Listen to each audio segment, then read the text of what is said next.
Walk into any brunch spot in America and order a Bloody Mary. The bartender won't blink. It's standard, classic. The drink has that name. It's always had that name. Except it hasn't. The Bloody Mary has gone through more name changes than a witness protection participant. It started as a bucket of blood, then became Red Snapper, and finally landed on Bloody Mary. 3 different names, 3 different eras, same drink. And each name tells a story about where the drink was, who was drinking it, and what society thought was acceptable to call a cocktail. This isn't just about mixology. It's about culture, prohibition, and how a drink went from scandalous to brunch staple. This is the story of how a bucket of blood became Bloody Mary. And trust me, the journey is as wild as that first name suggests. Paris, 1921. Birth of a bucket. The story begins in Paris, specifically at a place called Harry's New York Bar. It's the early 1920s. Americans are flooding Paris because Prohibition has made drinking illegal back home. If you want a cocktail, you go to Europe. Harry's Bar is legendary. Hemingway drinks there. F. Scott Fitzgerald. All the expatriate writers and artists. It's where Americans go to feel American while being decidedly un-American by drinking legally. And working behind the bar is a guy named Fernand Petiot. He's the bartender, the mixologist, though they don't use that word yet. He's experimenting, creating, trying new combinations. One day, Petiot does something simple but revolutionary. He mixes vodka with tomato juice, adds some spices, maybe some Worcestershire sauce, though accounts vary on the exact original recipe. The result is red, very red, thick. It looks more like a meal than a drink, and it's got a kick.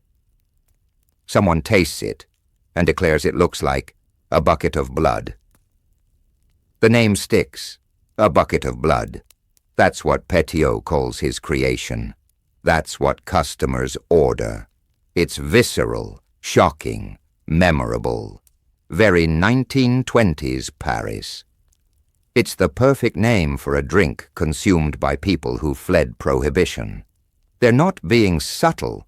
They're not being polite. They're drinking a bucket of blood, and they're proud of it. The problem with blood. A bucket of blood works in 1920s Paris. It's edgy, artistic, the kind of name that appeals to expatriate writers who think they're rebels. But it's also problematic, because eventually some of these drinkers want to bring the cocktail home, back to America, where Prohibition is still raging but will eventually end. And here's the issue. Americans in the 1930s aren't going to order something called a bucket of blood. Not at respectable establishments, not at hotel bars, not at the kind of places that want to serve sophisticated cocktails. The name is too violent, too graphic, too much. It evokes crime scenes and violence, not exactly brunch vibes. So when Fernand Petiot himself moves to New York in 1934, right after Prohibition ends, and starts working at the St. Regis Hotel's King Cole Bar, he faces a problem. He's got this amazing drink, this signature creation, but he can't call it a bucket of blood. The St. Regis is fancy, elegant, old money. You can't serve buckets of blood to society ladies and businessmen. Petiot needs a new name, something more palatable, more acceptable, something that acknowledges the drink's appearance without sounding like a horror movie. He lands on Red Snapper. The Red Snapper era. Red Snapper makes sense. The drink is red. Snapper sounds crisp, fresh. It evokes seafood, which is classy. It's descriptive without being disturbing. Petiot starts serving red snappers at the King Cole Bar. He tweaks the recipe, adds more spices, Worcestershire sauce, lemon, celery salt, hot sauce. He's perfecting it, making it more complex, more interesting. The drink catches on, not explosively, not immediately, but steadily. People try it. They like it. They come back for more. The King Cole Bar becomes known for the Red Snapper. It's their signature drink. Petiot's creation. A post-Prohibition cocktail that's sophisticated, but still has edge. But here's the thing. While the St. Regis is calling it Red Snapper, other bartenders are making the same drink and calling it something else entirely. Because by the 1930s and 40s, the recipe has spread. Other bars are making vodka and tomato juice cocktails, and they're not all calling it Red Snapper. Some call it Bloody Mary, and that name, that's the one that's going to win.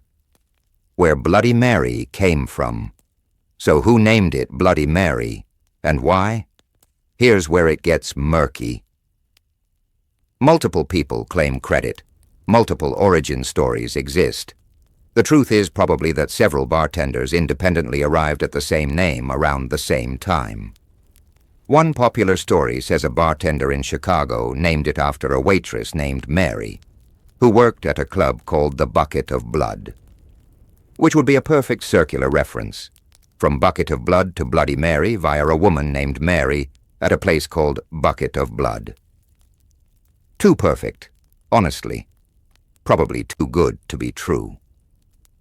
Another story says it's named after Queen Mary I of England, Bloody Mary, the Tudor queen who persecuted Protestants and earned the nickname for her violence.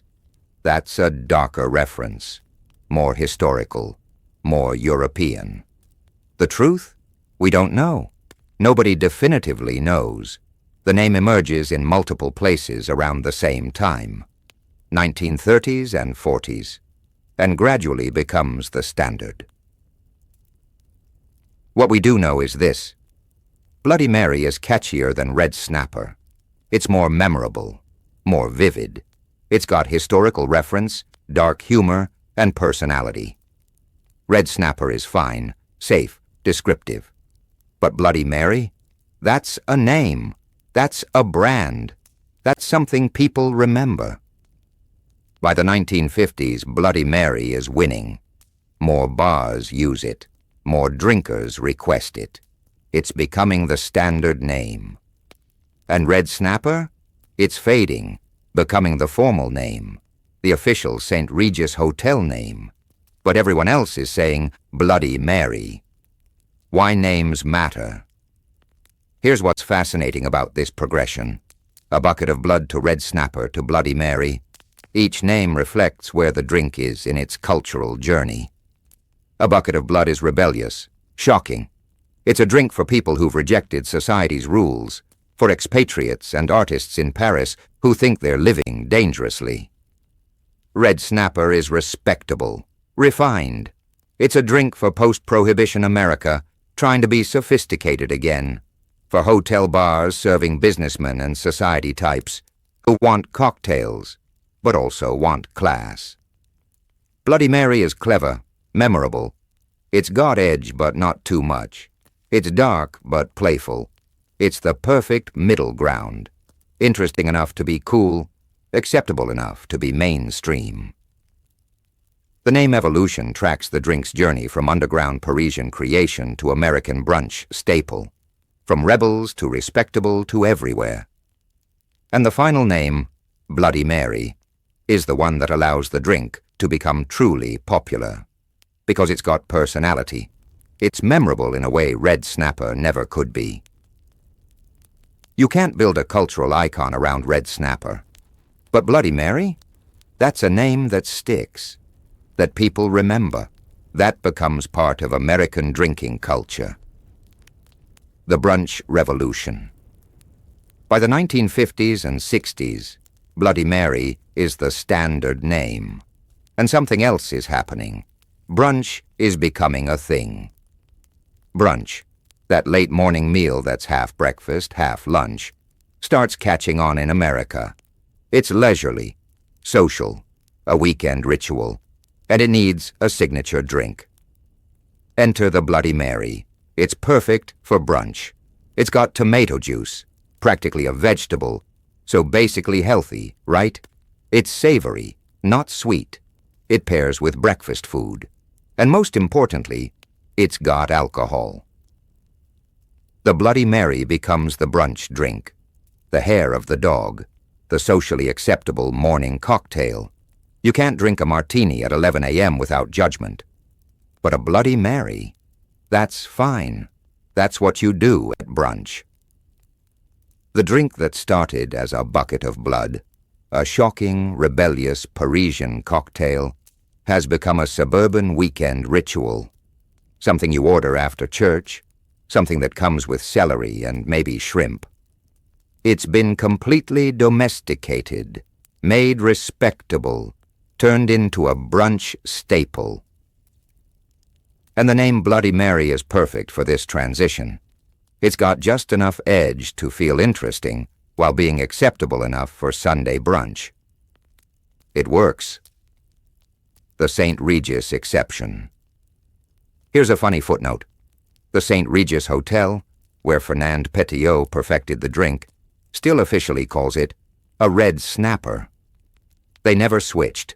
To this day, if you go to the King Cole bar at the St. Regis and order from their menu, it's listed as red snapper. Everyone else in the world calls it Bloody Mary, but the place where it was perfected, they're sticking with the old name. It's stubbornness, or tradition, or brand differentiation. Whatever the reason, the St. Regis is the holdout, the one place where red snapper lives on. Which is kind of beautiful. A reminder that the drink had another name, another identity. Before it became Bloody Mary, it was Red Snapper. And at one very fancy hotel in New York, it always will be. What we've forgotten. Most people who order a Bloody Mary have no idea about a bucket of blood. They don't know about Red Snapper. They don't know Fernand Petiot or Harry's New York bar, or the journey the drink took to become a brunch staple. They just know. Bloody Mary, the drink with vodka and tomato juice and celery. The thing you order at brunch. And that's fine. That's how culture works. We forget the origins, keep the result. The drink survives. The names get forgotten. But knowing the history makes the drink more interesting. Every Bloody Mary you order carries this whole weird journey. From 1920s Paris to post-Prohibition New York. From bucket of blood to red snapper to Bloody Mary. From shocking to sophisticated to standard. It's all there in the glass. You just have to know the story. The final pour. So here's what happened. Fernand Petiot mixed vodka with tomato juice in Paris, called it a bucket of blood, moved to New York, renamed it Red Snapper, and watched as everyone else started calling it Bloody Mary. 3 names, 1 drink, a century of evolution. The drink that was too shocking for America became America's favorite brunch cocktail. The bucket of blood became the Bloody Mary. And nobody remembers the journey except historians and cocktail nerds. But now you know. Next time you order a Bloody Mary, you can remember you're drinking a bucket of blood, just with a more acceptable name. The drink hasn't changed, just what we call it, and what we're willing to admit we're drinking. Cheers to that, or should I say, cheers to buckets of blood. Actually, never mind. Bloody Mary works better. There's a reason that's the name that stuck.